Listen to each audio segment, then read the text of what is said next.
दोस्तों स्वागत है आप सभी का आज के इस सेशन में। तो दोस्तों जैसा कि आप सभी को पता होगा कि सिक्स्थ का जो एनसीईआरटी का ज्योग्राफी का जो किताब है वो यहाँ पे स्टार्ट हो चुका है और सभी के सभी जो है ये क्लास या नोट्स से कराए जाते हैं।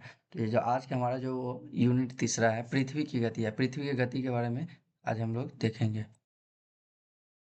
सबसे पहला लाइन है कि पृथ्वी के दो गति है। पृथ्वी की कितनी गति है? दो गति है। पहला है जो परिक्रमण है और दूसरा क्या है? तो घूर्णन गति है। पहला परिक्रमण गति, दूसरा घूर्णन गति।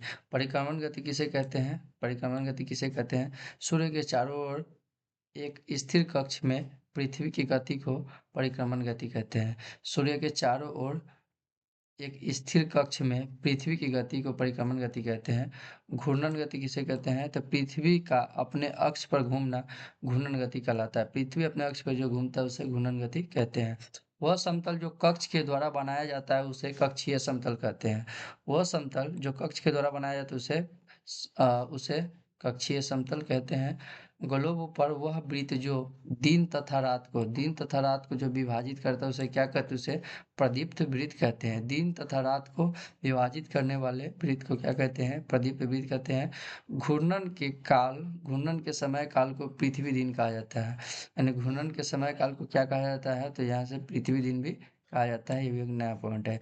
यह पृथ्वी की दैनिक गति है। यह पृथ्वी की क्या है? पृथ्वी की दैनिक गति है।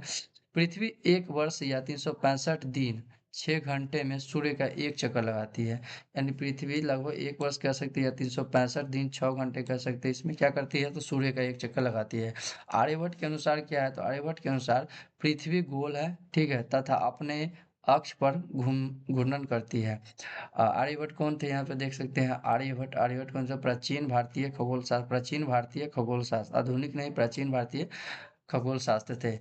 ऐसा वर्ष जिसमें 366 दिन होते हैं उसे लीप वर्ष कहते हैं। मतलब जिस वर्ष में क्या होता है 366 को दिन हो उसे लीप वर्ष कहते हैं। लीप वर्ष में फरवरी कितने दिन का होता है? तो फरवरी 29 दिन का होता है। पृथ्वी दीर्घवृत्ताकार पथ पर सूर्य के चारों ओर चक्कर लगाती है। पृथ्वी दीर्घवृत्ताकार पथ पर सूर्य के चारों ओर चक्कर लगाती है। मतलब पृथ्वी जिस पथ पर सूर्य के चारों चक्कर लगाती है वो पथ कैसा है? तो दीर्घवृत्ताकार है। एक वर्ष में क्या क्या आता है? तो यहाँ पे दिया हुआ है मौसम के हिसाब से। तो गर्मी, सर्दी, बसंत एवं शरद ऋतुएं होती है। एक वर्ष में गर्मी, सर्दी, बसंत एवं शरद ऋतुएं होती है। यहाँ से देखें 22 दिसंबर, 22 दिसंबर को दक्षिण अयनांत भी कहते हैं। दक्षिण अयनांत उत्तर गोलार्ध में क्या होता है? तो उत्तर गोलार्ध में शीत ऋतु होता है 22 दिसंबर के समय। जब दक्षिण अयनांत होता है तो उत्तर गोलार्ध में शीत ऋतु होता है, तो दक्षिण में क्या हो जाएगा? तो ग्रीष्म हो जाएगा। दक्षिण गोलार्ध में ग्रीष्म ऋतु हो जाएगा। यहाँ पे 21 जून है, बढ़िया से आप लोग देख लीजिएगा, नोट्स हम आपको दे देंगे। 21 जून को उत्तर अयनांत होता है। इसमें क्या होता है? तो उत्तरी गोलार्ध में ग्रीष्म ऋतु आ जाता है, जस्ट उल्टा। तो दक्षिण गोलार्ध में क्या होता है? दक्षिण गोलार्ध में शीत ऋतु। 21 मार्च मतलब विषुव की घटना होता है, दो विषुव की घटना होता है, 21 मार्च और 23 सितंबर को। तो 21 मार्च में क्या होता है? तो उत्तरी गोलार्ध में बसंत ऋतु होती है तथा दक्षिण गोलार्ध में शरद ऋतु। 23 सितंबर को क्या होता है? 23 सितंबर को उत्तरी गोलार्ध में शरद ऋतु होती है, जस्ट उल्टा ही होता है। मतलब एक को आप याद कर लेंगे तो दूसरा आपको याद हो जाएगा। मतलब आपका हो जाएगा कि 23 सितंबर को विषुव की घटना होती है, उत्तरी गोलार्ध में शरद ऋतु होता है, तो दक्षिण गोलार्ध में बसंत ऋतु होता है। अब 21 जून को क्या होता है? 21 जून को सबसे लंबी दिन तथा सबसे छोटी रात।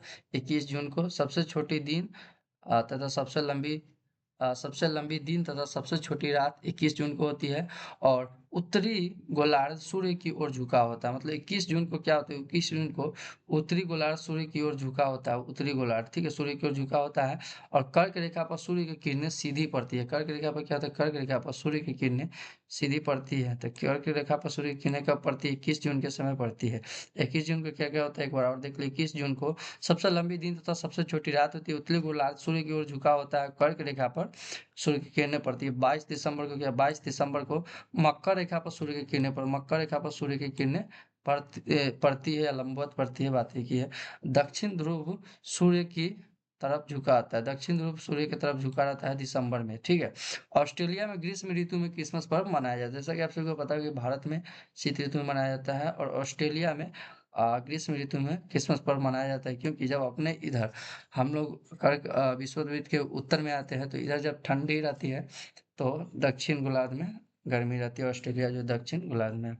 21 मार्च एवं 23 सितंबर को क्या होता है? 21 मार्च और 23 सितंबर, 21 मार्च और 23 सितंबर के बारे में देखेंगे कि 21 मार्च और 23 सितंबर को क्या होता है। तो 21 मार्च तथा 23 सितंबर को सूर्य की किरणें विषुवत वृत्त पर सीधी पड़ती है। और यही दोनों जो तारीख है, ये विश्व की घटना होती है। इस अवस्था में कोई भी ध्रुव जो है, कोई भी ध्रुव सूर्य की ओर नहीं झुका होता, कोई भी ध्रुव सूर्य की ओर नहीं झुका होता है। पूरी पृथ्वी पर दिन रात समान होता है, दिन रात समान होता है। इसे विषुव कहा जाता है, विषुव कहा जाता है। पृथ्वी के घूर्णन एवं परिक्रमण के कारण, पृथ्वी के घूर्णन एवं परिक्रमण के कारण दिन रात तथा ऋतु में परिवर्तन होता है, दिन रात तथा ऋतु में परिवर्तन होता है। यानी पृथ्वी के घूर्णन के कारण, पृथ्वी के घूर्णन एवं परिक्रमण के कारण क्या होता है? तो दिन और रात तथा ऋतुओं में परिवर्तन होता है। मतलब घूर्णन के कारण दिन रात होता है और परिक्रमण के कारण ऋतुओं में परिवर्तन होता है। इसे यहाँ से टिक मार देते हैं। घूर्णन के कारण क्या होता है? दिन रात होता है। और परिक्रमण के कारण क्या होता है? तो परिक्रमण के कारण ऋतु में परिवर्तन होता है। ठीक है। नेक्स्ट पॉइंट जो लास्ट है वो है शीत ऋतु में दिन छोटे। शीत ऋतु में क्या होता है? शीत ऋतु में दिन छोटे छोटे तथा रात लंबी हो जाती है, रात लंबी हो जाती है। दोस्तों ये छोटा सा टॉपिक था और इसी के साथ जो है आज का हमारा जो है तीसरा से यूनिट भी खत्म हो गया। अब हम नेक्स्ट जो यूनिट है चौथा, वो लेकर आएंगे। तब तक आप लोग चैनल पर बने रहिएगा और वीडियो को लाइक करके चैनल को सब्सक्राइब कर लीजिएगा।